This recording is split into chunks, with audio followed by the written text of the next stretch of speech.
Welcome back to the channel, everybody. So today's the day. We're going to be, as you can see, up underneath the hood, back to modding this car. So as I kind of covered in the last video, I was going to be revamping everything with RAE Motorsports' entire suite, essentially, of underhood accessories. And the first thing up on the block was a custom gold TI pipe. And I have that over here with me. I want to show this to you guys. I'm probably going to get shot for not putting on gloves. She's already lit me about it once, but I'm going to show you anyways without putting the gloves on. I want you to take a look at this. This is an absolute masterpiece. The quality of this is amazing. So, whenever I talked to her, I wanted to do the gold anodized with the zebra welds. I did pick this out, and the reason that I wanted to do the gold zebra welds as opposed to solid, anodized, is that, well, like I said, her craftsmanship is like second to none. Okay, and I wanted to bring attention to the detail that she puts into this and her craftsmanship. Okay, the weld quality on this is amazing. So I wanted to kind of accent that a little bit. So I think that zebra stripe really does it. And of course we got that awesome RAE logo. Sorry if there's a bad reflection from my shop light, but in person this thing probably looks better than it does on video. I'm not even gonna say probably. Obviously I can't see the video, but I can guarantee you it looks better in person. So we're gonna go ahead and get this thing thrown on here. I am gonna have to do just a little bit of work first, and then I'll jump back to it, because if you can see, I currently have an ETS charge pipe on here that I painted red. I currently have that pipe on there. So I'm going to undo that pipe. I'm going to kind of go back to my stock form. And the reason I'm going to do this is kind of a two-part. One, this is my own video that I want to showcase her part. But two, it's also an install video as well. So I want people to see the install process from a stock format car. That way they're not confused along the way. Because if I show you going for my ETS pipe, it's already got things done to it. Somebody else that stocks to me like, what the hell, I don't have this on there. So we're going to revert it all back to stock real quick. And then I'll jump back to it and we'll get into the install process. So we'll see you in just a minute. Okay, so I've pretty well got this returned mostly back to stock. Just simple tool, guys, nothing crazy. I've covered most of this stuff before in some other videos, but essentially it's just 10 millimeter, 12 millimeter, and some 11. So 10, 12, and 11, normal ratcheting wrench, and like some, box end wrenches or something. Just standard tools, nothing crazy, okay? So first thing you're going to do is you're going to want to take the two pop nuts out of this, the air duct box. When you do, this is going to pop up and out. We'll set that over to the side, and then you're going to take off your air box. Mine's going to look a little bit different because I have the ETS intake. So I have bolt here, here, and down here. Should be the same on stock air box, but your box itself will look slightly different. But bolts are the same. That will just slide up and out. And again, set that off to the side. So now we'll have all this exposed. I have taken the radiator fan out. You definitely need to do this, okay? It's really straightforward. I did not put it back in there because it's kind of a pain in the butt taking it in and out and in and out. But just real quick, it is 4 bolts. Two bolts. It's 4 all the way across. 2 bolts. One here, one here. They're both 10 millimeter. And there will be 3 plugs. These are just simple push plugs. You'll see right here, you can just push that in, push it down, and then slide it off. There's 1, there's 2, and then there will be a 3rd one right over here. Let me see if I can get a light real quick for you.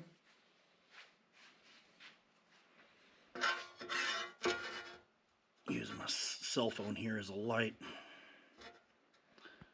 Okay, so yeah, 1 plug, 2 plugs, and then the third one will actually be kind of stuck here to the secondary radiator fan. So you'll undo these 3 and it will come up. You'll notice that it will kind of hit this radiator hose, no big deal. It's malleable. Push it forward, fan will come up. You might catch right here. If you do, mine did. If you do, just push the fan out a little bit and it will clear. You push it out and then pull it up and it will clear this little notch right there. And the whole thing will just slide right up and out. And then we set it off over to this side as well. I'm going to tell you something. It's not in the steps that RAE is going to provide you. But I've done this a few times. I've had this thing off 1.5 million times. It's definitely worth it. It's 6 bolts, guys, and this is going to make your life a hell of a lot easier. Take the intercooler off, okay? It's 2 bolts here, 2 bolts here, 2 bolts there, okay? Whenever you do, that will free the intercooler up to where you can move this around. It's going to make your life 1.5 million times easier. Take those 6 bolts out. It takes 2 minutes, okay? So do that. I'm going to add that to the steps. All right, let me shut my light off there. Okay, and then we're going to get to the factory charge pipe. Yours will already be connected right here. This clip, you see it's already come free. I've kind of just placed everything back up here so I didn't have to break everything loose again. But you're going to take a flathead screwdriver.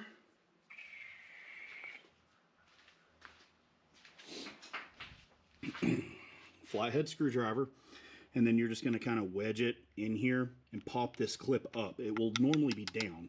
You're going to pop it up, right, like that, and when you do, it's going to allow this top end here to come loose, and it will slide. This is where the intercooler being loose is going to help you, because while this is still bolted too, you can just slide this backwards. So that way you don't have to mess with this charge pipe right now. You slide the entire intercooler backwards, look at that, and it's all free. Nice and neat, easy, right? And then we can move on to the next step. There is going to be a singular bolt. Let me get my light again here for you. Let's see if I can do this. I don't have a great light to show you guys. Okay, so there's going to be a bolt right here, okay, on the front of the case. This attaches your factory charge pipe, right? Run down, it's gonna be right here. It's a 12 millimeter, and this is what's gonna hold the charge pipe in place up against your motor. So, one single 12, I've kind of just half-assed threaded this back in here, again, just to do a quick and dirty for you. So we set that off to the side because, well, on RAE's we're not going to reuse it. On the ETS we did, but on hers we will not. Now we're going to come down all the way down here to the turbo inlet right there, okay? There is going to be another clip just like this one right here, okay? There's going to be another clip just like that, and then you're going to wedge that clip off. Same way we did the top one, you just kind of pry it out and it will pop. And whenever it does, now that you have the intercooler up and out of the way, you have this, or that top segment done, you have that middle bolt completely free. Once you pop this out, that bottom spring, once you pop that out, you will be able to take this and just slide it up and out, okay? And it will be free. Right here you can see I've already got the spring out, because again it went to my ETS inlet, but it would be right here. It's going to look just like this, but on this end, okay? And then that will slide up completely out, and then we can set this old charge pipe off to the side, and you should be completely stripped down, just like this. And you'll have a bare, you can see it right there, bare turbo inlet, or outlet, I'm sorry, I called turbo inlet earlier, my apologies. Your turbo outlet pipe, it'll be bare and open. And then we're going to start from here now. That's the quick, dirty disassembly. I have other videos on my channel if you want to see anything else, a little bit more in detail, but that's the quick and dirty. Should be fairly easy to follow. It's straightforward, guys. So let me jump over. I'm going to show you. I'm I'm going to get it flipped over here. I'm going to show you guys the entire parts list that she has sent to me. F my life, I just dropped a bolt all the way down to the bottom of the pan. Anyways, I'm going to get the... I'm going to get the charge pipe and everything set out for you guys so you can see what we're going to be working with. I'll explain what pieces go where and then how we're going to kind of proceed with reversing the steps, more or less. We're going to work our way from the bottom up, okay? But now I got to go fish this bolt out from the bottom pan, and then we'll cut back to the parts. Okay, we're back, kind of cleaned up a little bit, hands from getting greasy, but we have all of the parts that she has sent us laid out here. I'm going to kind of cover a few of these things, and I'm going to do my best to show you, because down here it's going to be a pain in the ass to try to show this on camera, but I will do my absolute best. If not, I'll figure out a way to like put some diagram or some weird shit up for you guys. But anywho, she's got an assortment of clamps here. We have the couplers for both lower and upper, and these half moon clamps, okay? This is what's going to be kind of a pain in the ass to show you guys how to do, but I'll try my best here in just a minute. So we're going to start with the first one here. This clamp is 59 to 63 millimeters. This one is what's going to go on the very bottom, onto your turbo outlet. That is the smallest diameter, and then we're going to come off of that with the small coupler, and then it's going to step up. Whenever that steps up, we're going to step up. You've got two more clamps that are identical here. These are 73 to 79 millimeters, okay? One of them is going to go on the top side and the very bottom of the charge pipe. And then whenever we come up to here, again, we're going to be stepping up one more time. So this is where the second copy comes in, the other 73 to 79. That one will go on the head of the charge pipe, and then we're expanding out one more time to match the intercooler pipe, that last little runner pipe, and then that will be this clamp here. And then it will step up one more time, and that will use the biggest one at the very end here. It will use the biggest one, 79 to 85 millimeters. So let me see if I can get down here. I'm just going to forewarn you, I am going to have to use my cell phone because that's my only good form of light. So I'm going to actually switch over to recording to that with the light on, and I will try my absolute best to show you guys down there what we're going to do with these half moons, okay? Okay. Grab one of these half moons here. I'm going to show you what I was talking about this channel and being a little bit of a pain to get to on camera. So that is our turbo outlet. And on yours, the O-ring may be stuck here. The factory O-ring might have been stuck here. If it is, take it off. We don't need it. If it's stuck in your charge pipe, great. We ain't using that charge pipe anymore. But we're going to go past this here, okay? We're going to come down past, and then there's a small channel right up underneath it you can see. And those half moons are milled for that. Let's see if I can... There we go. And they just slide right in there. And so there you go. And then you can see, if it'll focus, that channel. And then one of them is in there, and it's kind of already wrapped up and around. You can see that side, so I'll grab the other one. And then it will go on this side.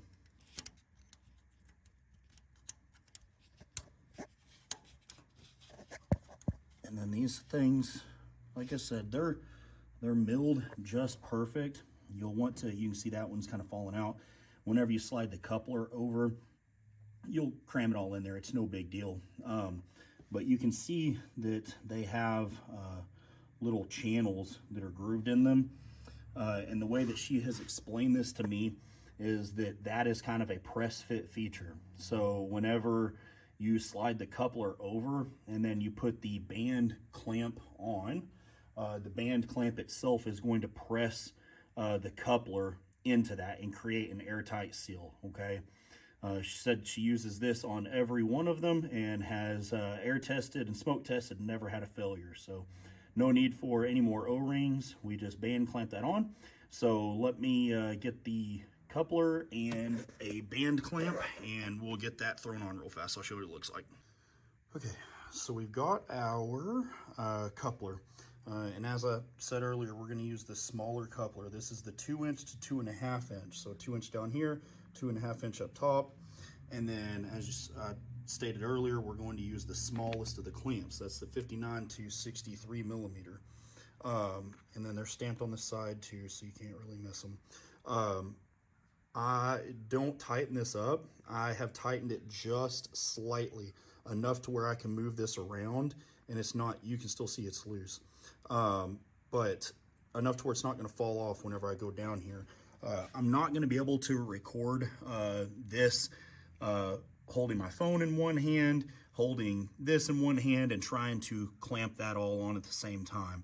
But you can see right here how this is, that one has kind of popped out. Let's see if I can get it to focus down there. There you go. How this has slid out. So what I'm going to have to do is reach down, pinch that together with one hand, and then slide the coupler and the band down and over. And once it's down and it's fully seated all the way down to the bottom, at that point we can start tightening it up and then proceed up. So let me get that thrown on real quick and tightened up, and then I will show you what it looks like down at the bottom. Okay, so turbo outlet, we have the adapter coupler going from 2 to 2.5, it's on, and then the band clamp, you can see right there, is on as well. And as you can tell, I still have not tightened this up. I'm going to kind of leave all of this a little bit loose for right now until I get everything in the bottom side all the way up to the top, and then I'll come back and I'm going to retighten all of this stuff down, make sure it's good and snug. But I want to leave it available to kind of move a little bit, make it a little bit malleable. That way I can make sure everything is seated into place properly and stuff before I secure it down all the way. But otherwise, ultra nice snug fit. And so now we're going to get another clamp. We're going to take the other clamp and put it over the top of this coupler, and then we're going to inset our charge pipe here. So let's see what we can get out to that. So on the bottom clamp, it is a 10 millimeter to tighten that one up. On the upper clamps, it's going to be a 13 millimeter. Okay, so you're going to need a 10 and a 13. And I will tell you, without a doubt, the most important piece of advice I'm going to give you, because if you don't, I probably, whenever she passes away, she's going to haunt the shit out of you. Put your gloves on. If you don't have gloves, she sent me 2 gloves. I don't know if they're going to be sent in all of them or not. But if not, just get some nitrile gloves. You can pick them up at Walmart, couple bucks for a box of them, Harbor Freight, whatever, right? Put gloves on before you go to handling your titanium charge pipe, okay? It's a fingerprint magnet and shit. Also too, have some Windex on hand or glass cleaner if you're cheap like me, just some cheap, great value anyways. Have this on hand. You can help wipe it down, but also you can use that to kind of lubricate some of the fittings if you need to, just a little bit of a spray to help slide it in whenever we go to put this charge pipe inside that coupler. If we need to, we can, okay? Put your gloves on first, and then we're gonna, holy crap, then we're going to, oh, this is made for somebody with some small ass hands.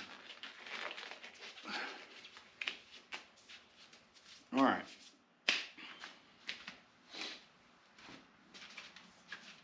Now that you have your gloves on, you can handle your charge pipe. So we're going to get our band clamp, slide it over the coupler, and then get this fitted down inside there. All right.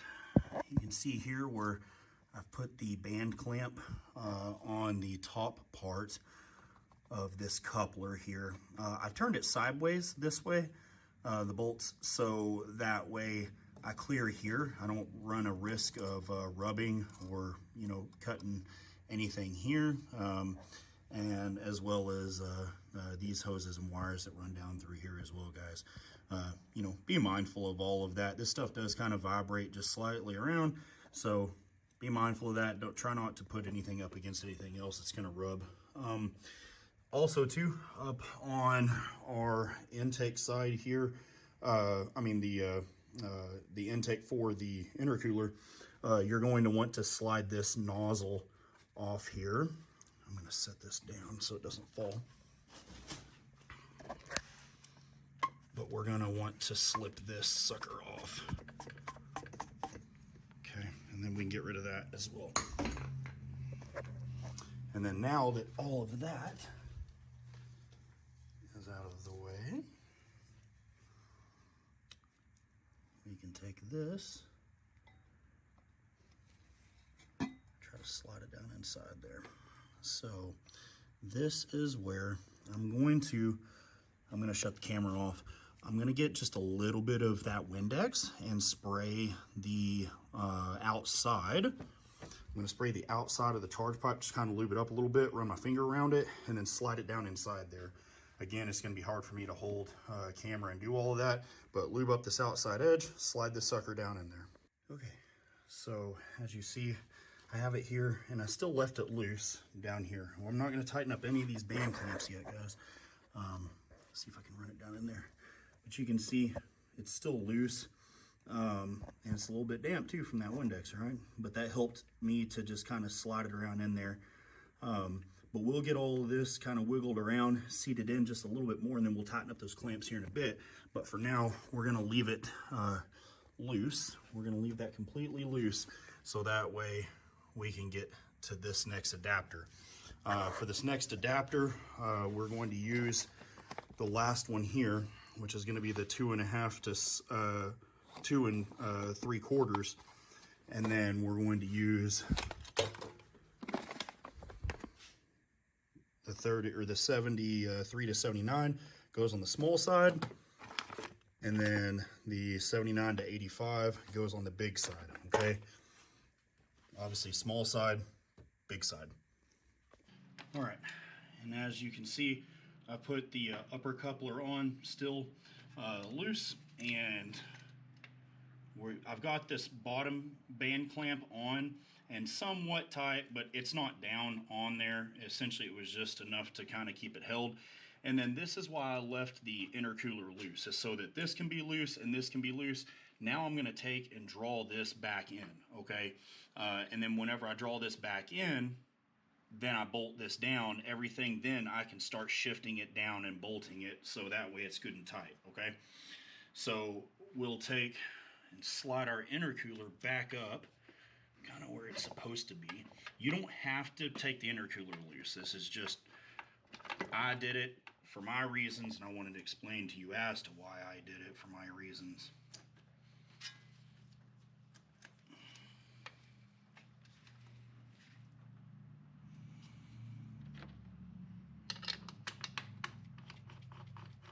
It's more so that it helps when you're taking it out than it does whenever you're putting it back together, if I'm being honest with you.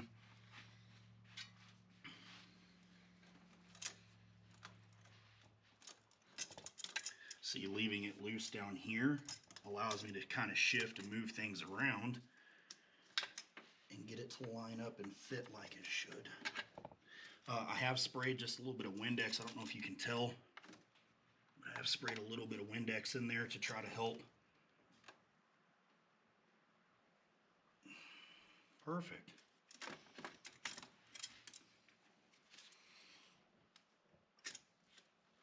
Oh yeah. And then so now we can take this top clamp, and then we'll take our 13 millimeter.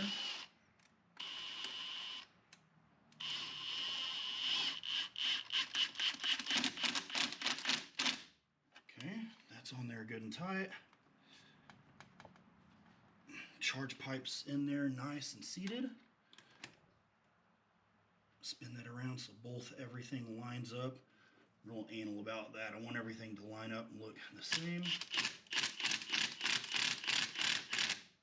Okay. And then now we're going to go down to the bottom and tighten all those up. Those will be done by hand, just mainly because I can't fit an impact in there. And then I'm going to come back up and bolt all of this up. And there you have it, all installed. Looking amazing, guys. Really not that hard of an install. It's very straightforward. Realistically, I would think probably maybe 30 minutes, something like that, total to install it. Maybe a little bit more, 45 minutes. If it's your first time, maybe an hour, right? But it's not all that bad, really, and just simple hand tools. But taking a look at this, guys, with the mixture of the gold and the red, what do y'all think? I've debated on changing this out to gold as well. But the more I look at it, especially with the logo being red and green, red and green, Lord, red and gold, maybe I do leave this gold, and then I'll look at getting her radiator pipe that's gold as well. Maybe doing the ETS logo gold. That way we have a nice little bundle of red and gold. I don't know. Anywho, let me know what you guys think. Do you think I should do it all gold? Should I change all the fender shrouds out and everything to be gold? The pulley cover, just do everything 100% gold? Or should I leave it like a mixture of the both? Let me know what you think. I'm kind of up in the air about what I want to do with it as of right now. But at any rate, fairly straightforward install. If you have any questions, please feel free to ask. I'll answer whatever I can. I'll leave links down in the description below to said charge pipe that you can get. Again, it is RAE Motorsports, and the young woman's name is Morgan Ray, the owner operator of it. Does all of this by hand. Absolutely every bit of it comes from her by hand. Awesome work. I'm going to leave a code too down with the link. It's a discount code. It's a code that I have for her products, kind of save you guys a little bit of money. So it'll save you a little bit of a chunk up front, and it will work on anything from this charge pipe to exhaust systems, anything that she offers. You can throw that code in there, and it's going to save you a little bit up front. I think that's going to kind of do it for me today, guys. Let me know if you want to see anything else. Like I said, I got many more things coming. Ask any questions that you want. Sub to the channel and like the video if it helps you guys in any way, shape, or form. And I guess until the next video, peace.